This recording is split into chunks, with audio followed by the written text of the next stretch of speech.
Alors, ça vous plaira sûrement de rencontrer nos deux artistes qui sont présents ce soir sur notre plateau, qui participent depuis plusieurs années maintenant à ce qu'on appelle la Revue des Talents, qui fête sa 9e édition. Le spectacle aura lieu mercredi à 14h30 à l'Odyssée d'Orvaux devant 400 spectateurs. Est-ce qu'on est un peu stressé comme ça quand on a l'habitude, comme vous, Josette peut-être?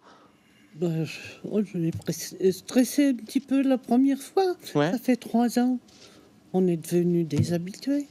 Oui, parce qu'il y a des mois et des mois de répétition. Il y a des Oui. répétitions générales aussi, Oui, Pierre, oui, pour oui. se mettre dans l'ambiance. C'est bien ça, hein, parce qu'on en a besoin. Parce que là, quelquefois, la mémoire flanche un petit peu. Alors, il faut vraiment cadrer le sujet, quoi. Et justement, pour vous cadrer, nous avons Marion Quintel, qui est la metteur en scène. C'est un sacré boulot comme ça de déjà récupérer les idées de tout le monde, parce qu'il y a, je crois, 12 groupes de résidents qui participent. Hein. Oui, mais c'est une passion. Ouais. Hein, ça fait partie d'une passion. Donc je gère une partie de mon travail qui s'appelle l'animation réseau. Et je vous avais déjà parlé de la chaîne YouTube, mais là c'est pareil. Donc je refais un coup de pub, chaîne YouTube Mutualité Retraite. Ouais. Depuis 9 ans, on propose à l'ensemble des résidents, donc c'est à peu plus de 3500 personnes âgées accueillies en Loire-Atlantique, de participer à un spectacle. Et toute l'année, donc on choisit un thème. C'est le développement durable cette année, donc on prend la suite de monsieur. La transition est parfaite. Voilà. On choisit un thème et puis les résidents s'associent entre eux, créent des groupes. Alors on a des chorales de 30 personnes, on a des slameuses qui se produisent quasiment seules sur scène. D'ailleurs, vous retrouverez Madame Barbier sur la chaîne YouTube. Et puis, c'est toute l'inventivité, toute la créativité. Et moi, je suis extrêmement fière de pouvoir donner la chance à des personnes âgées, même voire très âgées. Oui. On a une dame qui fêtera ses 98 ans. Le jour même, je crois, c'est mercredi. Le jour même, et qui nous déclame un magnifique poème sur la Loire. Donc, j'en suis fière de faire monter plus de 100 personnes âgées sur scène chaque année. Voilà. Et devant d'autres résidents justement de ces mêmes établissements. Alors vous, Pierre, vous avez choisi un discours politique sur l'écologie. Qu'est-ce qu'on va entendre, Pierre, mercredi sur scène? Quelque chose de rigolo, quoi. Ouais. Qui sont pas qu'on peut pas mettre en pratique. Hein? D'accord, c'est que des choses utopiques. Oui, oui. Par exemple, comme sur le CO2, je dis que les pharmacies ne peuvent pas vendre de la gaz. Voyez-vous, c'est un exemple.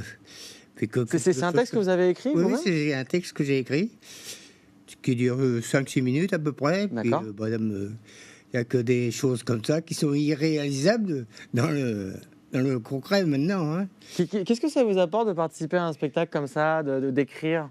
Ça fait du bien parce qu'on voit un petit peu tout le monde, tout ça. Puis disons que ça rappelle des souvenirs. Hein. Il y a des artistes, il y en a beaucoup qui sont montés sur scène. Ouais. Il y en a qui ont chanté, d'autres qui ont fait la comédie. D'ailleurs, dans la vie, on joue toujours un rôle. Hein. C'est pas faux. Hein? C'est pas faux, ça. Et quand on veut quelque chose, on joue bien la comédie. Voyez-vous que c'est toujours comme ça que ça se passe, quoi. Alors, Josette, votre rôle, c'est slameuse. Alors, vous me disiez, vous avez découvert le slam il n'y a pas si longtemps. Vous pensiez que c'était que Grand Corps Malade. Eh ben non. Il y a 4 ans que j'ai découvert le slam. Et pour moi, je suis allée la première fois à cette animation. Oui. Avec une idée qui je l'ai aperçue après, n'était pas la bonne. C'était le slam, c'était pour moi le Grand Corps Malade. Oui. Et le jeune homme qui nous fait du slam, qui est un slameur professionnel, nous a démontré que c'est... Et non, on le voit sur les images. Hein. Il y a aussi Josette Barbier dans le slam. Ah, oui. Vous êtes déjà produit sur cette scène.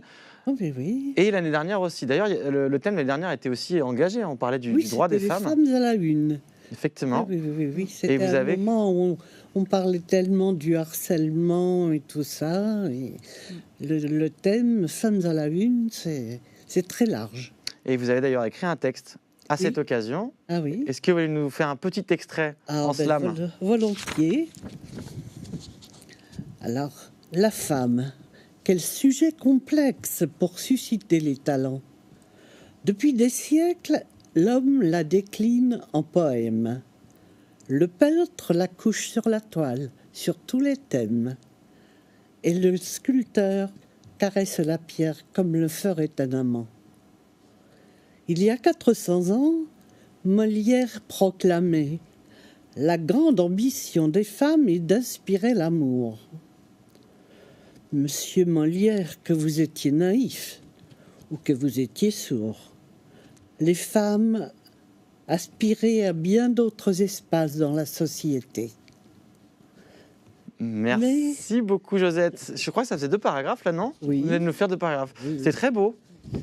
Je vais me permettre de vous dire juste Oui. la fin, vraiment la toute fin.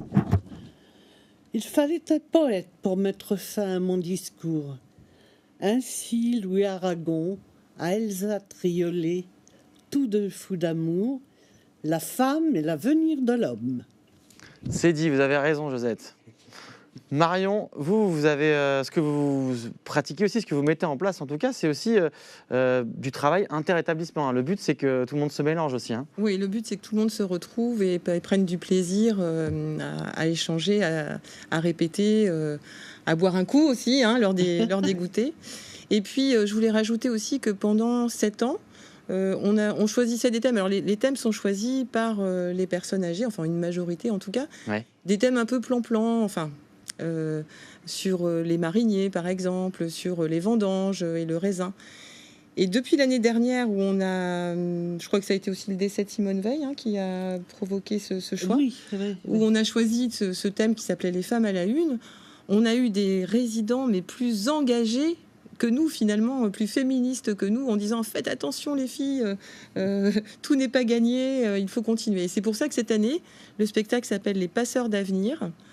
Et donc, nous passerons l'avenir peut-être en bateau. Nous viendrons inaugurer votre futur bateau. Et est-ce qu'il faut retoquer des fois sur certaines propositions, ça colle pas forcément, ça arrive ou pas ça? Oui, alors c'est vrai que je fais un petit peu je sais pas comment on dit, metteur en scène, agent artistique. Donc je pense que j'ai un surnom qui s'appelle micro-menton. D'accord. Que quand les gens n'ont pas l'habitude, ils parlent comme ça avec le micro dans tous les sens. Vous me connaissez avec micro-menton.